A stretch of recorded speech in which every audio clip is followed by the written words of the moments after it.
good morning, good afternoon, good evening, or it's 2 a.m. Good morning. This is Eagle Eyes on Tech. I am Bebo Falcon. The week before CES.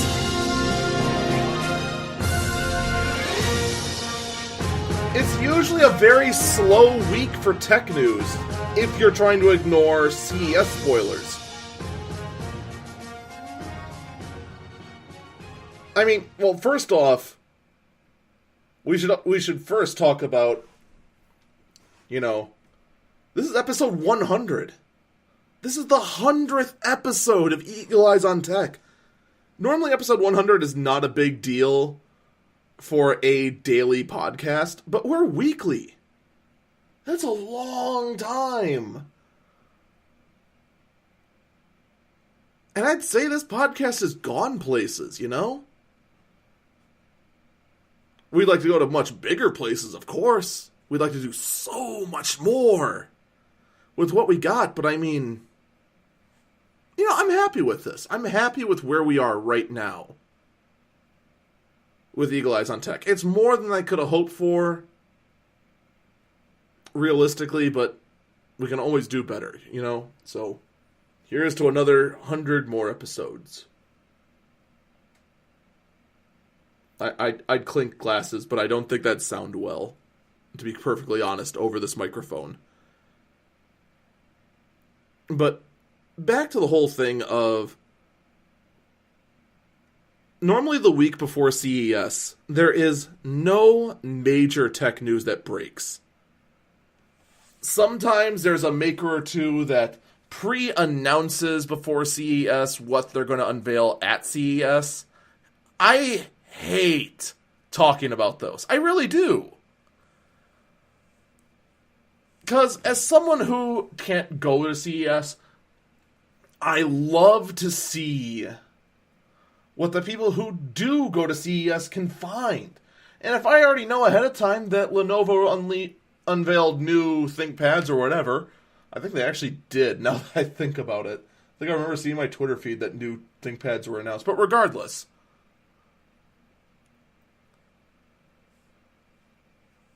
I try to avoid that sort of stuff. So that makes this week here, the week before CES, kind of light and very dry. But at first, I want to talk about MSI, who has, I'm not sure if this would really be technically considered a CES announcement or not, but I like the announcement of this little ITX motherboard. MSI's new Mini ITX B350i Pro AC for the high-end Ryzen processor. So what's most noteworthy about this? Full-size socket, 2 full-size DIMMs, which, let's be honest, you only need 2 sticks of RAM. Because you can stick 16 gigs in each slot if you were really crazy enough. I mean, yeah, you have other boards you can put in 4 or 8, but why?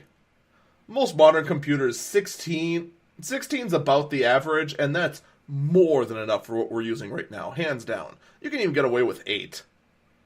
But 16, you're fine. Hands down, you're fine. We can get up to 16 gig sticks right now anyway.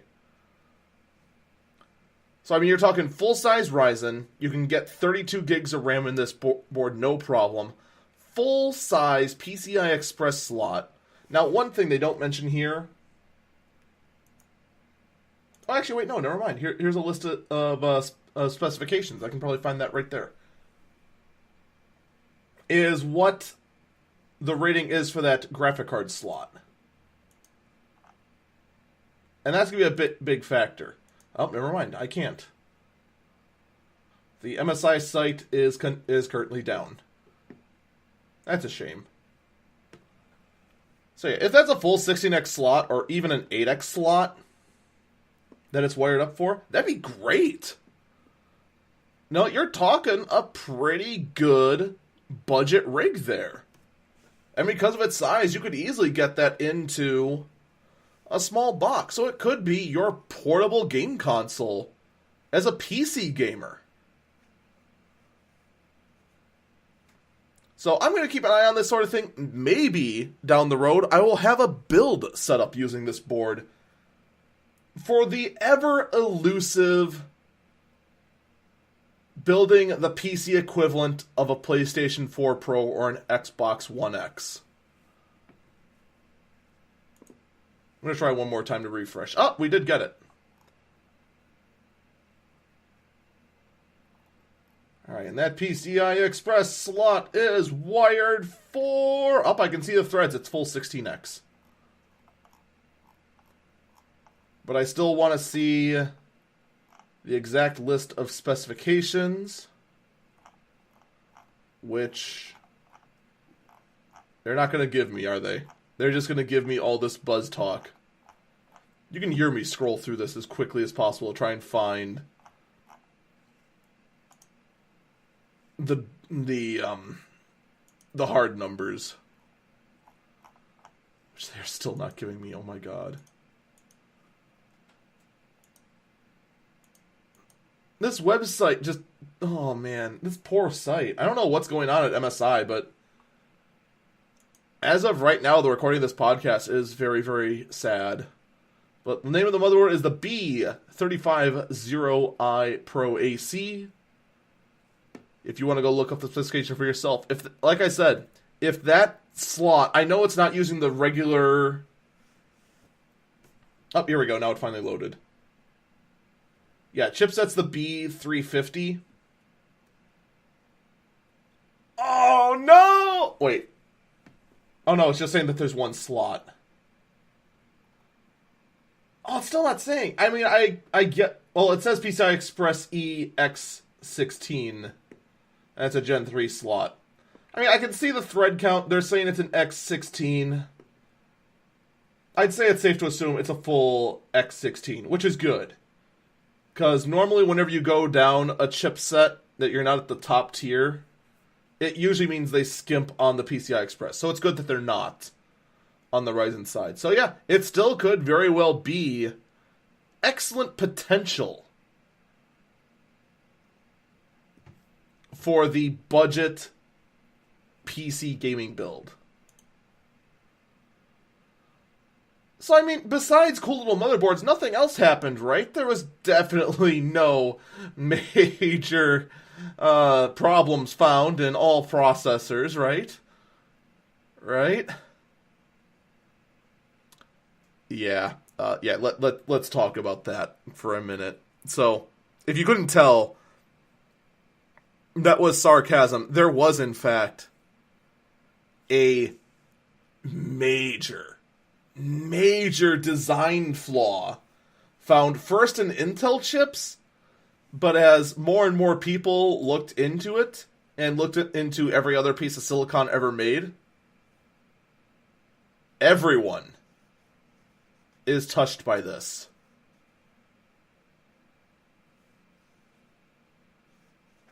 Like, on its face, this sounds like a nightmare scenario. And it kinda is. The two names of the exploits are Spectre and Meltdown. Alright? Most people call it Meltdown because Meltdown sounds really cool. I mean, let's be perfectly honest.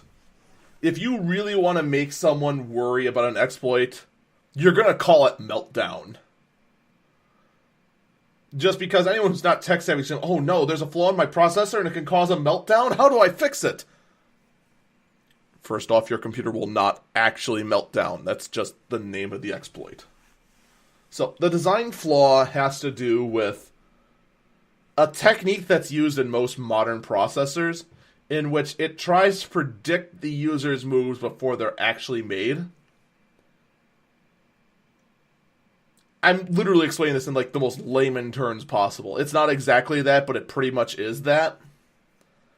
And exploits can be used with this to have malicious attackers access the RAM of the computer and get access to data they normally would not be able to.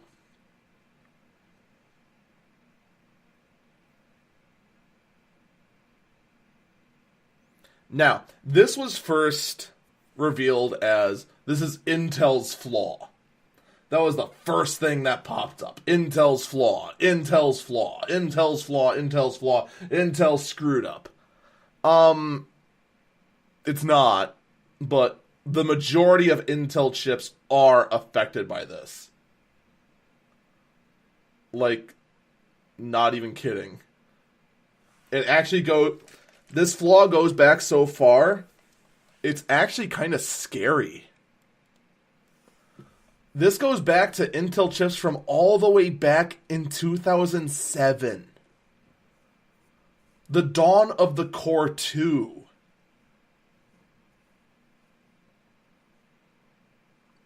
Wow.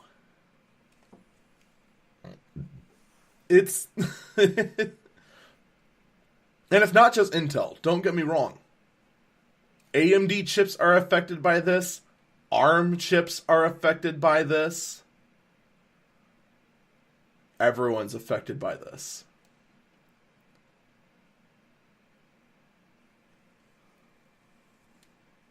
Now you're thinking, well, no big deal. It's like my phone uses a Snapdragon. That's not anything you just mentioned. Snapdragon is ARM. In fact, actually, the overwhelming majority of the small chips that control minor things are ARM processors. Now, if you've been with the podcast for a while and could put 2 to 2 together, yes, that does include the Internet of Things. Once again, yet another vulnerability for your computer-powered light bulb. Yeah. As terrible as it is, it feels so good to be right. Oh, so what can you do? Intel already is working on patches for this. They're already working on it, alright? So, they're expecting a patch to come out soon for processors that are up to 5 years old. Later on, they'll be working on ones that are 10 years old. Up to those, by the way. If you're 1, 2, 3, or 4 years old, you're not SOL. So actually, as someone like me who is a computer salvager, not quite to the level that a lot of other people are. Thank you, Twitter, for distracting me. But, I mean, I'll be blunt. My streaming setup, the encoding laptop that is currently recording all this, it's a 2014 laptop. I mean, it's within 5 years. It'll get fixed soon. My gaming desktop, though? 2009. It's 9 years old now. That's going to be a problem. It's going to be vulnerable for a while.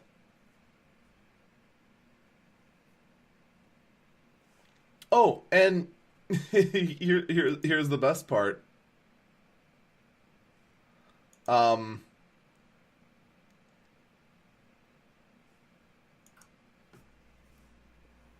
It also affects certain GPUs. Now, the exploit known as meltdown does not affect it, but various variants of Spectre does affect NVIDIA.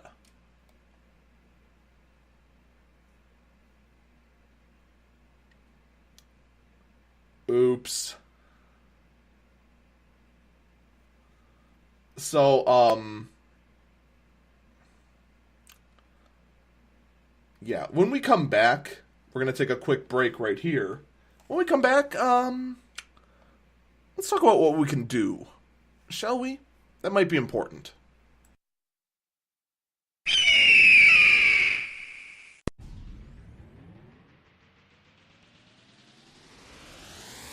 For the first time in a while, I am actually going to use the announcements section to make announcements. It's actually the ad section, but don't worry about it. Shh. Alright, so February the 16th, 17th, and 18th, I will be at Anime Milwaukee in Milwaukee, Wisconsin at the Hyatt Regency Hotel. And also the Midwest Convention Center. It takes up the whole thing. But I will also have a panel there. At this time, I don't know exactly when, because the schedule is being re-jumbled up. But I will be covering a panel about getting started in Twitch streaming, and I will take questions live, which will probably be most of the panel. So, again, that's the 16th, 17th, and 18th, and I will announce the moment I find out when my panel is, when it is, and in what room it is going to be in. So, I look forward to seeing as many of you there that can make it.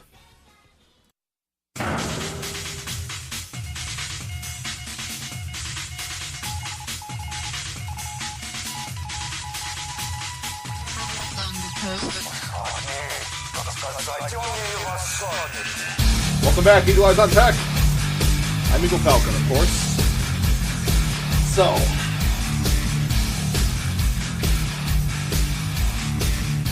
I actually do wonder how much Spectre and Meltdown are going to be the talk of CES.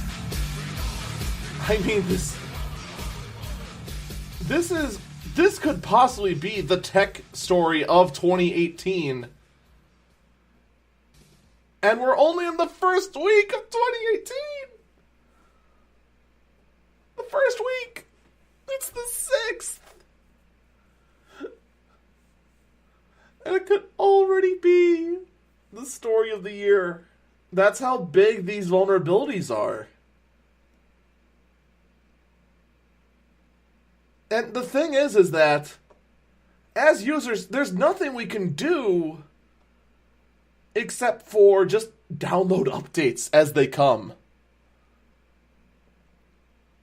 That's pretty much all you can do, other than, basic practices. Don't go to virus.com. Don't open up that scam email. That sort of thing. Just do the bare basics, and you'll be fine. But there's one article I actually want to talk about. This is actually from PC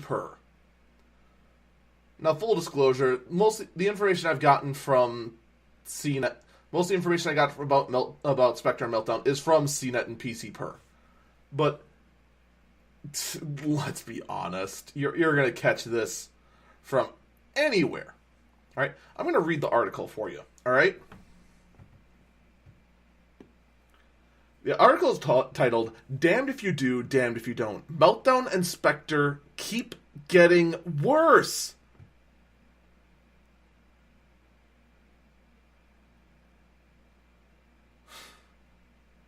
Wonderful.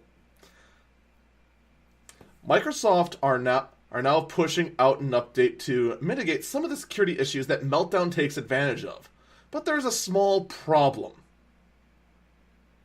First off, Microsoft are now.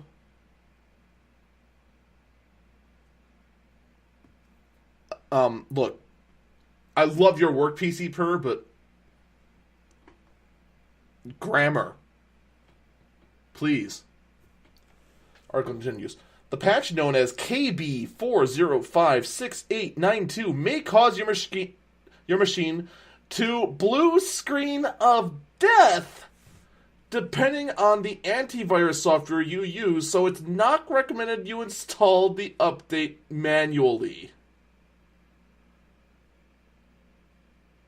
Oh.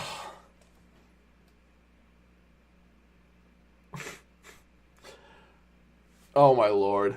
Now, keep in mind, It is based on the antivirus. If you're still using the built-in Windows Defender, which in my experience has been pretty good, you should be fine. Now, I'll go... Oh, wait. No. Actually, the article continues. They're actually go out further on.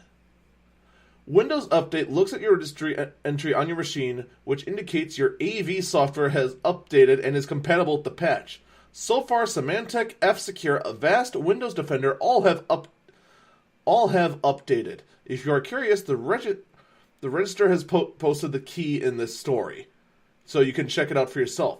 It is something you should be doing soon, as this is a serious vulnerability which is only somewhat mitigated by the patch, but at least the attack will not be successful. Microsoft has released updates for Windows to block attempts by hackers and malware to exploit the meltdown vulnerability in Intel x86 64 processors, but you will want to check your antivirus software before applying the fixes. Now, if you're a power Windows user, you already know this drill. You update everything else before updating Microsoft. It's just normal.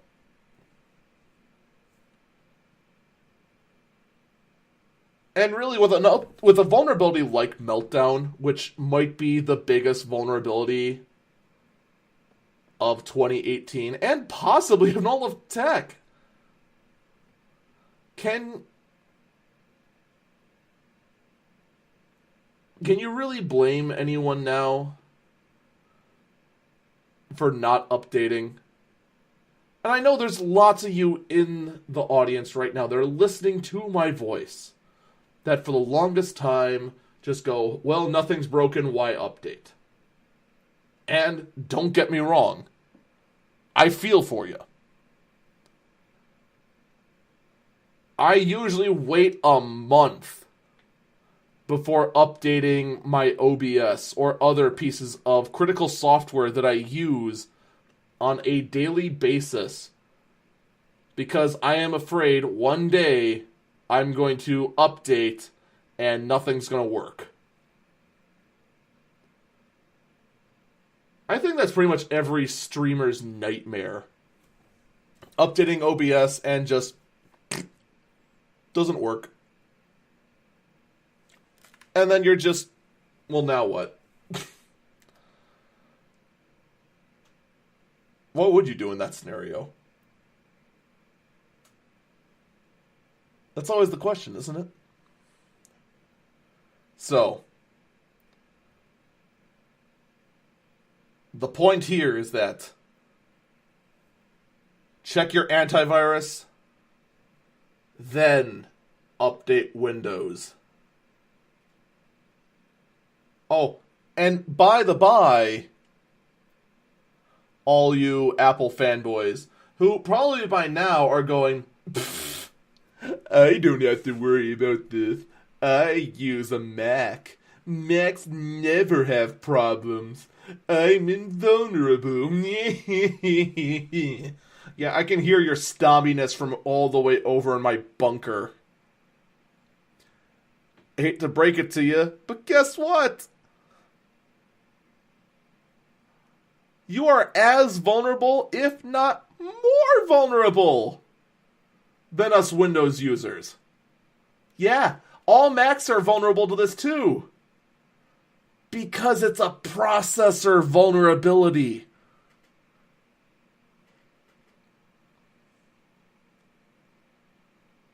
Every single Mac that uses an Intel processor has this vulnerability. And possibly, because of the architecture of PowerPC, some of you who are still on PowerPC ones might also be vulnerable to this. I'm not saying it's for certain, but considering the fact that the vulnerability uses a core architecture that's on ARM, and PowerPC is a derivative of ARM, your Power Mac G5 might be vulnerable to this. And it's never going to be patched for it. Let that sink in for a bit. But yeah, because, well, when did Intel move? They moved right at the dawn of Core, right? Intel has admitted that this has existed for over 10 years. So yeah, every single Intel-powered Mac is vulnerable to Meltdown and Spectre. Every single one of them. No exceptions. And because Apple always waits before releasing any sort of security patches, the Mac users are actually sitting even worse than us Intel Windows users.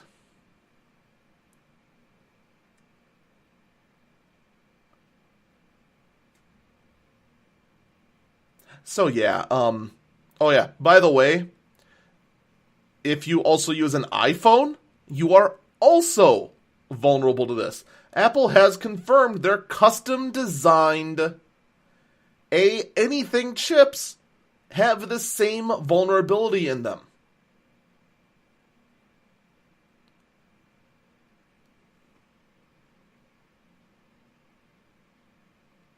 So yeah, Apple fanboys,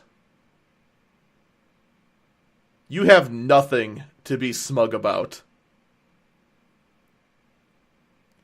Between the black eye that is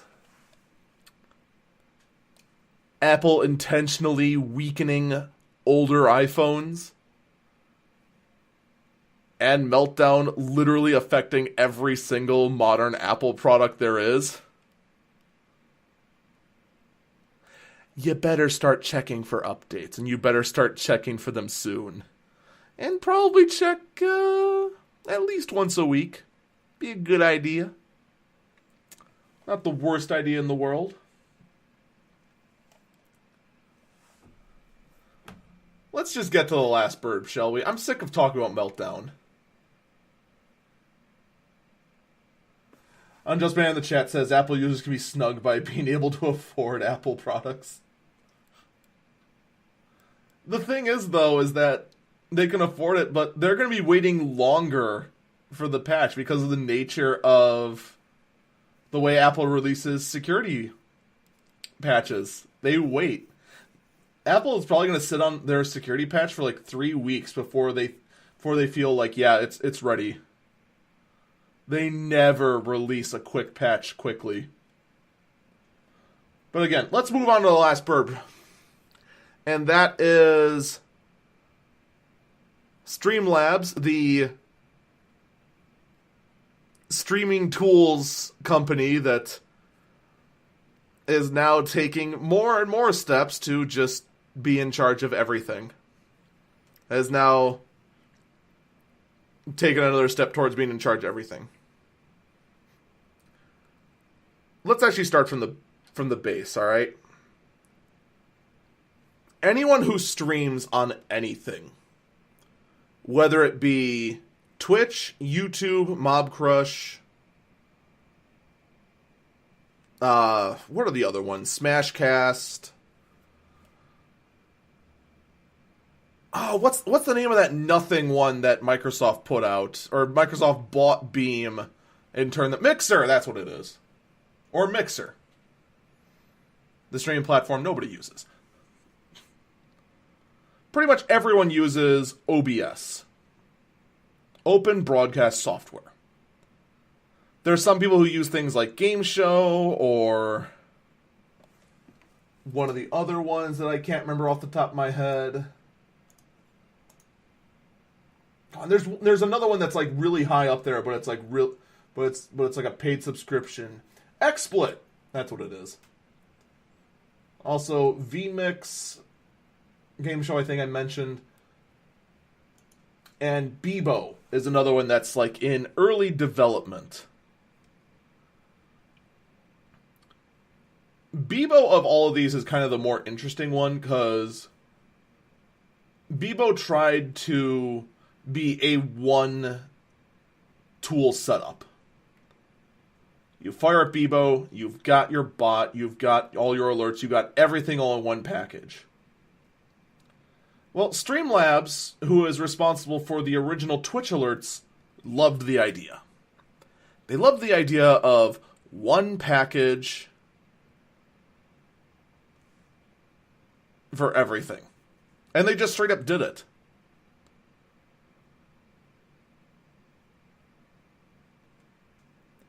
Streamlabs is now pushing out their own version of OBS.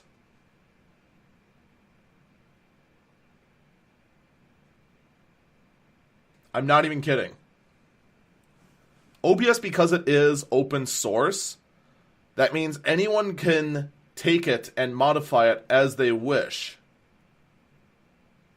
But of course, because it's open source, only a fool would take open source software, modify it, and then charge for it. Streamlabs OBS is free, but it is that all-in-one package. It's the broadcasting software of OBS with the Twitch alerts features, the song request features, and all the other features that Streamlabs offers. All in one package. Including some other features they didn't have before. Such as the horrific filters of Snapchat. And letting people activate alerts to put, say, a cowboy hat on the streamer.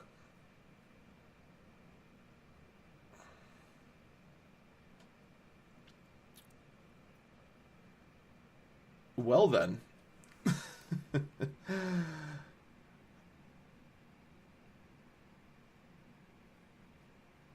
I don't know how good it's going to be. This project currently is in beta.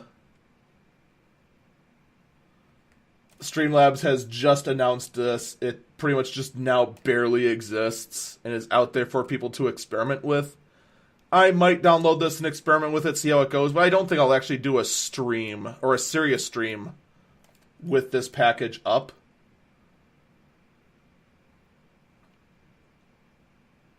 But I mean, this is great for beginning streamers, even for advanced streamers. This could be great. Open up one program, don't have to worry about having a gajillion things open. It can simplify the entire UI of a streamer. The only downside is the little startup project Bebo. I don't know how much of a future they have now.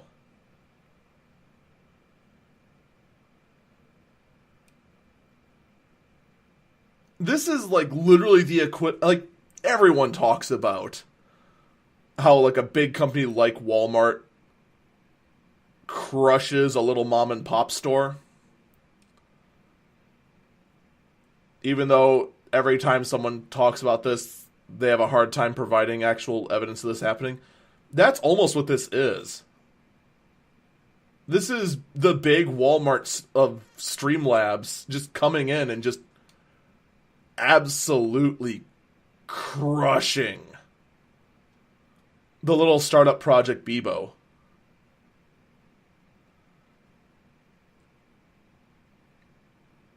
I mean, if Bebo wants to continue to exist, they got a lot of work ahead of them to try and out Bebo Streamlabs. And I'm not saying it's all over for Bebo. I am saying, though, a lot of work has to be done, or it is all over for Bebo. That's going to do it for this shockingly news-packed episode of Eagle Eyes on Tech. Like I said, I was not expecting a whole lot of news the week before CES. But next week, though, we're going to have a ton to talk about. CES starts early next week, and it'll end just in time for me to go tear it apart and see which tech outlet was a dumbass this year. Take care!